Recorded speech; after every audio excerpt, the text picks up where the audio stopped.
नमस्ते स्टूडेंट्स। आज हम आ गए हैं माध्यमिक शिक्षा बोर्ड राजस्थान के मॉडल पेपर को लेकर। राजस्थान माध्यमिक शिक्षा बोर्ड ने गणित का मॉडल पेपर निकाल दिया है। ये मॉडल पेपर हमें बताएगा कि कौन सा प्रश्न कितने अंक का है और हमें कितने समय में उसको कर लेना है। देखिए, अंक 80 हैं। टोटल पेपर 80 नंबर का होगा और हमें ये पूरा का पूरा पेपर करना है कितनी देर में? 3 घंटे और 15 मिनट में। ठीक है, तो अब हम सीधे सीधे सवाल करना शुरू करते हैं। खंड ए से। खंड ए में है 12 और 15 का लसाअ और मैसाअ क्या होगा। लसाअ और मैसाअ निकालने के लिए हम क्या कर सकते हैं? लसाअ और मैसाअ के लिए सबसे पहले हम अभाज्य गुणनखंड कर लेते हैं। 12 का अभाज्य गुणनखंड कर रहा हूँ मैं।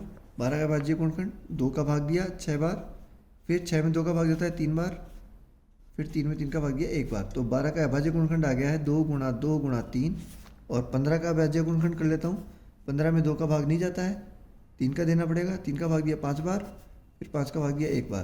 तो ये आ गया हमारे पास 15 का अभाज्य गुणनखंड आ गया 3 गुणा 5। मैसाअ क्या बनेगा 12 और 15 का? मैसाअ तो वो चीज़ होती है जो दोनों में कॉमन होती है। 3 दोनों में कॉमन है तो 3 लिख लिया। मैसाअ तो हो गया 3। और लसाअ कितना बनेगा? लसाअ का मतलब हुआ वो चीज़ जो कॉमन है वो उसको तो लिखना ही है, उसके अलावा जो बच गए उनको भी हमें लिखना है। 2 गुणा 2 गुणा 5, 2 गुणा 2 गुणा 5, ये आ गया 60। तो 12 और 15 का मैसाअ और लसाअ कितना आ गया? मैसाअ आ गया 3 और लसाअ आ गया 60। इसने पहले लसाअ वर्ड काम में लिया है तो पहले लसाअ 60, फिर मैसाअ 3। तो इसका आंसर हो गया ए 60 और 13। अब हमें ये देखना है कि हमको एग्जाम में किस तरीके से करना है ना। तो अभी तो हम केवल टिक लगाते जाएंगे, फिर एग्जाम में कैसे करना है जो मैं बताता हूँ आपको। बहुपद में 3x² प्लस 4x माइनस 2 शून्यकों की संख्या होगी। एक बहुपद दिया गया है, इसमें हमें बताना है शून्य कितने होते हैं। शून्य कितने होते हैं किसी भी बहुपद में? जितनी उसकी अधिकतम घात होती है। बहुपद की घात की संख्या ही उसके शून्यक होती है। तो यहाँ पे बहुपद की घात 2 है तो इसमें शून्यक भी कितने होंगे? 2। तो यहाँ पे हमारा आंसर हो गया है इसका 2। ठीक है, ये 2 हो गया हमारा।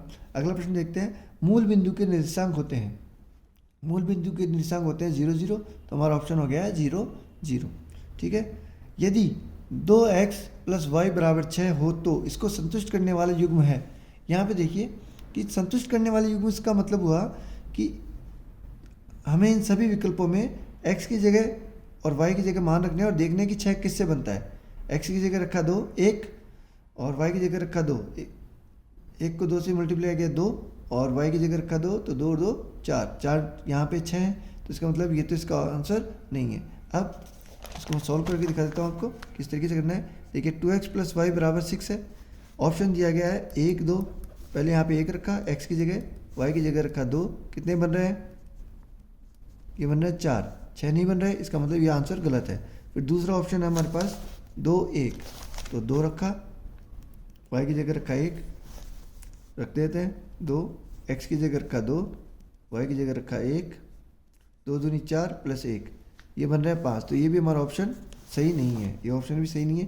फिर उसके बाद है 2 2 2 2, 2x प्लस वाई बराबर 6, x की जगह रखा 2, y की जगह भी रखा 2, 2 दूनी 4, 4 और 2 6, 6 बन रहा है। इसका मतलब सही ऑप्शन ये है 2 2। तो ये हमारा सही आंसर हो गया 2 2।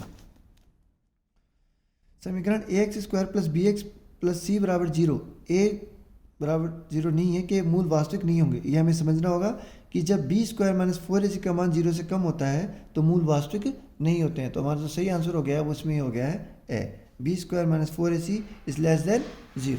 आगे देखते हैं आगे क्या है।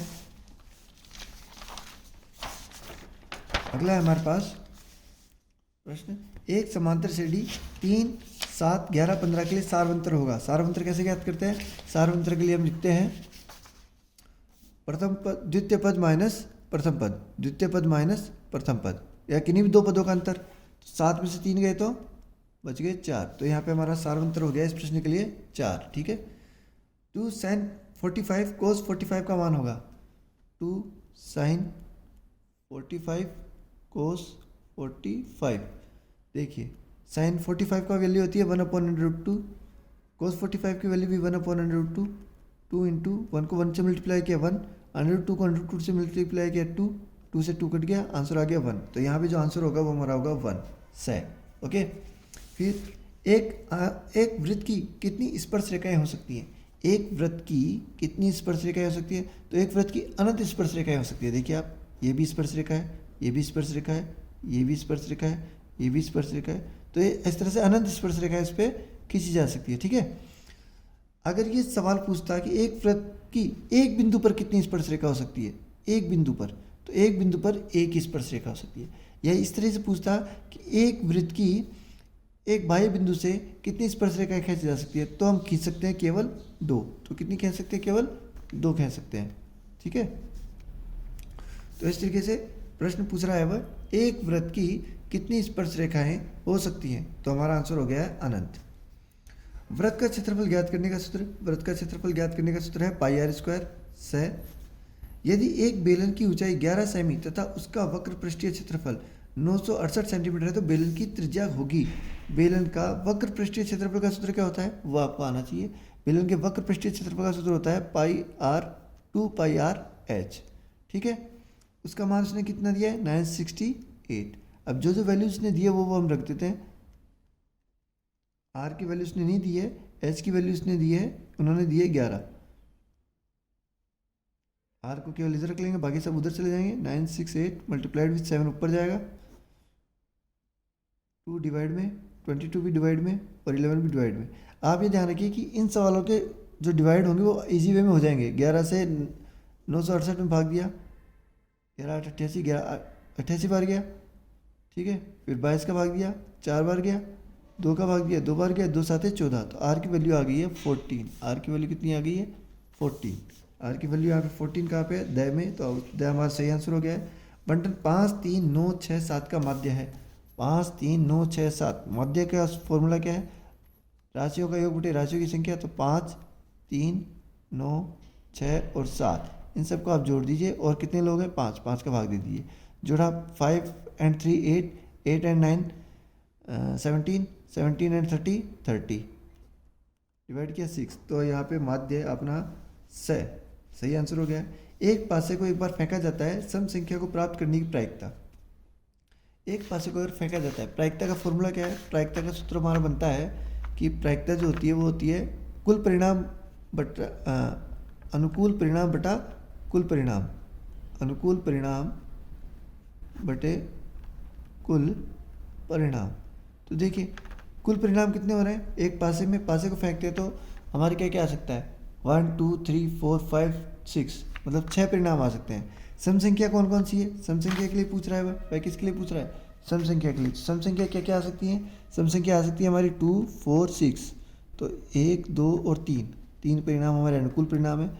3 का भाग इसमें भी जाता है, इसमें भी जाता है, भाग दे दिया दोनों में। तो 3 से काटा तो 1/2। तो 1/2 कहाँ पे आ रहा है? ए।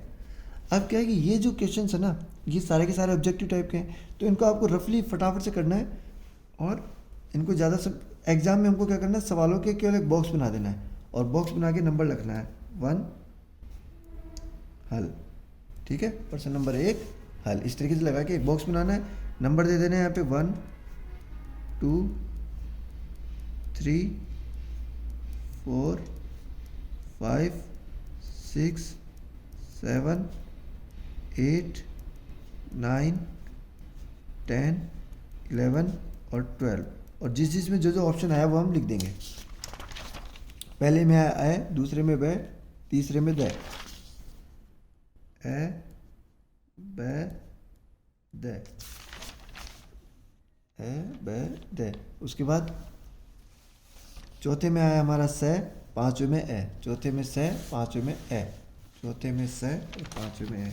तो चौथे में हम भर देंगे स और पांचवें में भर देंगे ए। इस तरीके से छठे में हमारे आ रहा है द, तो छठे में हम भर देंगे द। सातवें में हमारे आ रहा है स, तो हम यहाँ भर देंगे स। आठवें में ए ब, आठवें में ब। नवे में स। 10वें में द। 11वें में और 12वें में ए। तो इस तरीके से हमको ये सवाल करने हैं। ठीक है, आपको क्या करना है?